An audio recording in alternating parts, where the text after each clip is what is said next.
Traces of prehistoric races found in Oregon, a Georgia newspaper, 1918.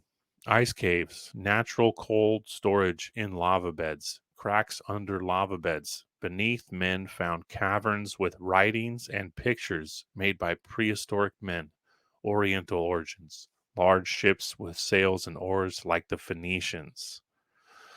So again, I take snippets from the article and it gives me these really cool AI. I just think they're awesome. Klamath Falls, Oregon, February 28th. Ice caves that are natural cold storage warehouses have been discovered in the lava beds 45 miles southeast of this city. The explorers also report discovering many natural bridges where subsequent rains have washed out the ground under the great sheets of lava that have exuded from cracks in the earth centuries ago. Beneath the lava sheets and revealed by erosion, the men also found caverns whose walls bear writings and pictures made by prehistoric races that seem to be evidently of Oriental origin. None of the Indians residing in the Klamath Reservation have been able to decipher copies of the writing made by the men. Some of the pictures show great ships equipped with rude sails and with oars similar to the Phoenician galleys. This summer, the region will be visited by professors from Oregon and California colleges, and it is believed that a new page has been opened in the early history of the American continent. Now, I think right now this will be the part where I'll kind of segment away from the article just for a second, and we're going to talk about Fusang. Fusang, or the discovery of America by Chinese Buddhist priests in the 5th century. So I love this correlation because, again, I was talking to you about the junks. This article is saying that below huge lava beds. Okay, so I mean, we're talking some cataclysmic event covered this area in huge lava beds. In Oregon, the lava beds are anywhere from 100 to 450 feet deep. I mean, that's a unbelievable amount of lava. Something unbelievable happened. And when they postulated that Crater Lake was likely to be the size of Mount Shasta, the amount of volume that exited Crater Lake to make a 2,000 foot deep lake would have been monumental. And they said it probably would have been 100 to 200 feet of lava in the lava flow fields that they found around there. So I think that's maybe part one. And again, the Ring of Fire was popping off. I think part of California being an island and then being connected with the continent was a crazy earthquake lava event, because next week when we get into California, we're going to talk a lot more about lava beds. We're going to talk a lot more about ancient stone cities beneath the lava beds. But yeah, so I just wanted to read a small little snippet here. The original Oriental document on which the Chinese historians based their account of Fusang was the report of a Buddhist monk or missionary named Hui Xin, who in the year 499 AD returned from a long journey to the east. Now, remember when we first started talking in this episode, I mentioned that they have found at least 6, quote, Phoenician, quote, Chinese style ships buried in the sand in the beaches, on riverways, and on the actual beach in Oregon in the last 150 years. One of them was 200 feet long. So, I mean, that's a big boy, but if you remember in the Alaska article, they found a petrified ship that was 1,200 feet long, So, and when you read some of these Chinese historical manuscripts, they say that some of these Chinese boats were so big that they housed thousands of men. So that's probably more in line with what we're talking about when we're mentioning a 1,200 foot ship. This is probably one of the original things that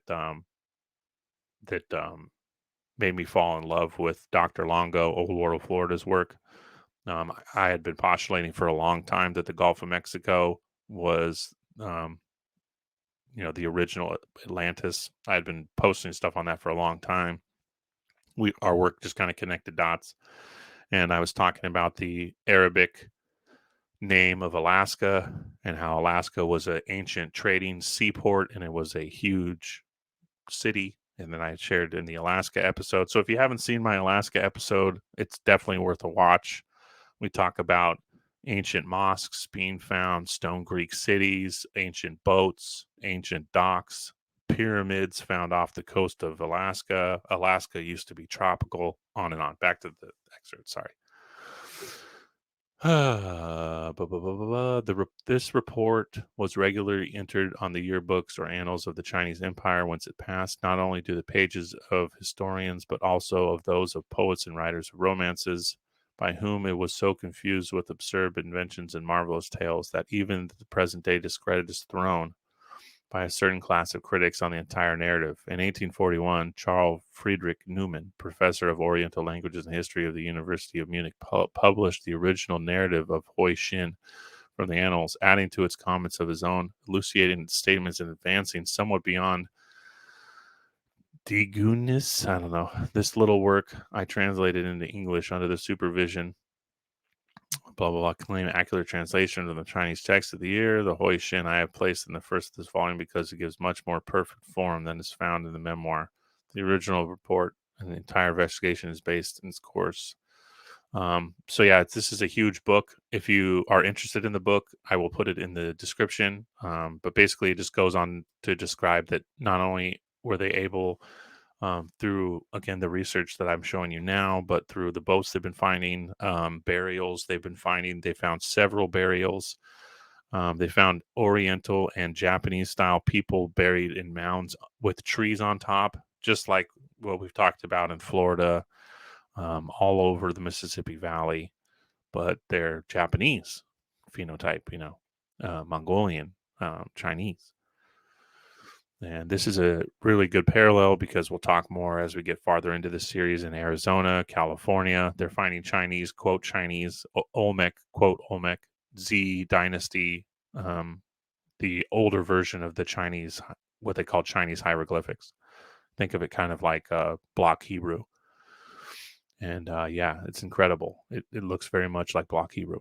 So yeah, Fusang, America, Fusang, the west coast of America, was explored much, much more diversely. There were colonies and cities all over the west coast long before the quote Lewis and Clark went on an expedition, and many of the quote indigenous people of the 1800s knew nothing of this. They had no idea any of this existed. In fact, like I said in that article, they couldn't even translate.